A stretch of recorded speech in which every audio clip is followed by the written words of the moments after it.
ಆರೋಗ್ಯರಿಗೆ ಏನೈತಿ ಕರೆಕ್ಟಾಗಿ ಬಂದು ಮಾಡ್ಕೊಂತ ಐತೆ. ಇಲ್ಲ ಆಮೇಲೆ ಸಮಸ್ಯೆ ಮಾಡ್ಕೊಡ್ತಾರೆ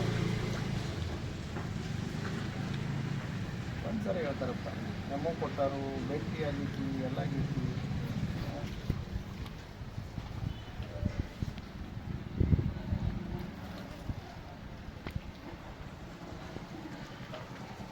ಇಲ್ಲಿ ಇನ್ವೆಸ್ಟ್ಮೆಂಟ್ ಮಾಡ್ತಾರೋ ಇದನ್ನ ಯಾಕೆ ಮಾಡಂಗಿಲ್ಲ?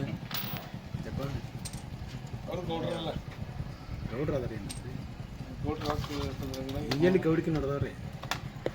ಅಲ್ಲಿ ಸ್ಟಾರ್ಟ್ ರೀ 100 ಕೂಲಿಗೆ 200 ಬೆಲೆ ಇರ್ತಾವೆ.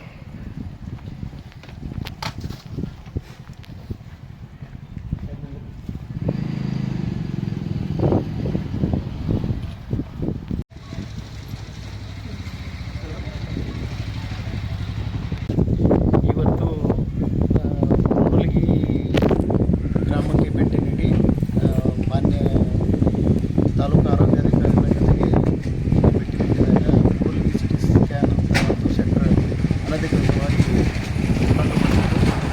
ಈ ಭೇಟಿ ನೀಡಿದಾಗ ಯಾವುದೇ ರೀತಿಯ ದಾಖಲೆಗಳ ಸಿಗದೇ ಇರೋದರಿಂದ ಅನಧಿಕೃತವಾಗಿ ಅವರು ಸುಮಾರು 1-1.5 ವರ್ಷದಿಂದ ಈ ಸಿಟಿ ಸ್ಕ್ಯಾನ್ ಸೆಂಟರನ್ನು ನಡೆಸುತ್ತಿರುವುದು ಕಂಡು ಬಂದಿದ್ದರಿಂದ ನಾವು ಇದನ್ನು ತಾಲೂಕು ಆರೋಗ್ಯಾಧಿಕಾರಿಗಳ ಜೊತೆಗೆ ಇದನ್ನು ಈಗ ಸದ್ಯ ಸೀಲ್ ಬಂದ್ ಮಾಡಲಾಗಿದೆ. ಈಗ ನಾವು KPME ಕಾಯ್ದೆ ಅಡಿಯಲ್ಲಿ ಇದನ್ನು ಸೀಲ್ ಬಂದ್ ಮಾಡಿದ್ದೀವಿ. ಇದನ್ನು ನಮ್ಮ KPME ಕುಂದುಕೊರತೆ ಪರಿಹಾರ ಸಮಿತಿಗೆ, ಪ್ರಾಧಿಕಾರದ ಸಮಿತಿಗೆ ನಾವು ಇದನ್ನು ವರ್ಗಾಯಿಸಿ ಮಾನ್ಯ ಜಿಲ್ಲಾಧಿಕಾರಿಗಳ ನೇತೃತ್ವದಲ್ಲಿ ಒಂದು ಸಭೆ ನಡೀತದೆ. ಅದರಲ್ಲಿ ವಿಚಾರಣಾ ಸಭೆಯಲ್ಲಿ ಮಾನ್ಯರು ಅದರ ಬಗ್ಗೆ ಯಾವ ರೀತಿ ತೀರ್ಪು ತೆಗೆದುಕೊಳ್ತಾರೆ ಅದರ ಮುಖಾಂತರ ಅವರಿಗೆ ದಂಡ ವಿಧಿಸಲಾಗುತ್ತದೆ.